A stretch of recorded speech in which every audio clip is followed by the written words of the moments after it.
It's the difference, man. We back again. It's a wild Wednesday, man. So you know we coming with a news clip. Atlanta airport, man, they stopped a possible mass shooter. Why is this becoming all so common, man? What's going on in the world? We got to talk about it because this is happening more and more. I mean, more and more and more. Not trying to be funny, but literally more. Every time we turn on the news, is something being shot up, is something going on. So what's really happening in society? We got to talk about it. Let's get to the tape, man. Yes. Put your hands behind your back, sir. Put your hands behind your back.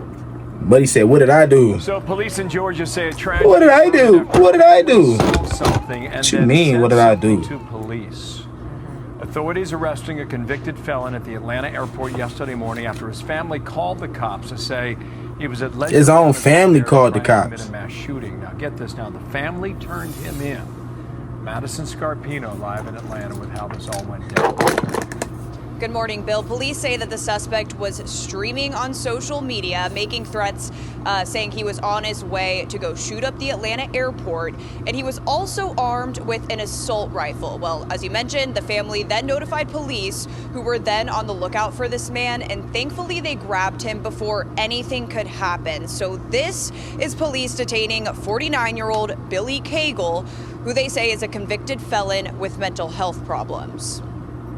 He's a felon with a semi-automatic weapon, and he's got mental challenges, and he's approaching the world's busiest and most efficient airport. When you have those combinations together, it can turn out to be deadly. That's wild. Police did not know that the suspect was already at the airport by the time the family alerted them of his threats. Video shows Cagle parking his truck in the South Terminal drop-off zone and making his way into the terminal just minutes later, fortunately though, with his gun still in the truck. Now, police say he was particularly interested in the TSA security line and was hanging around there before police recognize and detain him. And investigators then found the AR-15 with 27 rounds of ammo. He was loaded, booted and suited.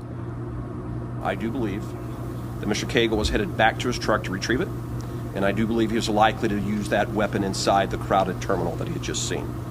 Cagle is currently in the Clayton County Jail. A bond has not yet been set, but he's now facing multiple charges, including terroristic threats and possession of a firearm. Now, of course, there are still a lot of questions as to how this mentally ill felon got his hands on that powerful weapon, and that's all part of the investigation. But bottom line, police believe that they prevented a potential horrific event thanks to their quick work. Bill? Indeed. The family made a tough decision. And they made I ain't gonna lie, ain't no tough decision, buddy. You ain't finna go end everybody's shit on my watch. If I know what's going on, brother, hell no. And that ain't snitching, bro. I'm not finna let you just kill a whole bunch of innocent people, bro. If I know, you know what I'm saying, you family and that's what you about to go do. Absolutely not. But let's dive into this a little bit. A quick 30-second dive. A quick 30-second, because I know y'all mental span is not capable of just hanging on for long periods of time. So we're gonna deep dive quickly here. Quickly, all right? So, ever since Trump has been reelected, it's been a rise in mass shootings. It's been a rise in, you know, social violence, political violence, these type of things. And why is that? Okay?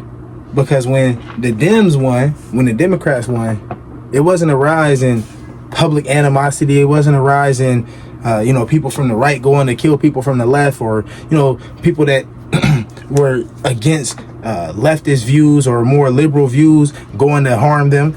It hasn't been that. But when the right seems to gain power, now it seems to be a turn in social violence, political violence, all of these different things. So you see a rise in mass shootings, you see a rise in church shootings, you see a rise in all of these particular actions that have everything to do against what? Particularly conservative views. Now, we don't know all the details of this situation, so we don't know what Buddy's quarrels or, you know, his qualms were about the situation. So we're not going to, you know, suspect or project anything onto this guy individually. But I'm just posing the question to you. What do you think it is? Maybe I'm wrong. Maybe I'm way in left field. What is the problem with society now, where it is now a rise in mass shootings, a rise in people, you know, looking to do harm to more than a couple people, more than somebody that's done something to them, you know, looking to harm innocent people? Why is that, man? Y'all tap in the comments and let me know.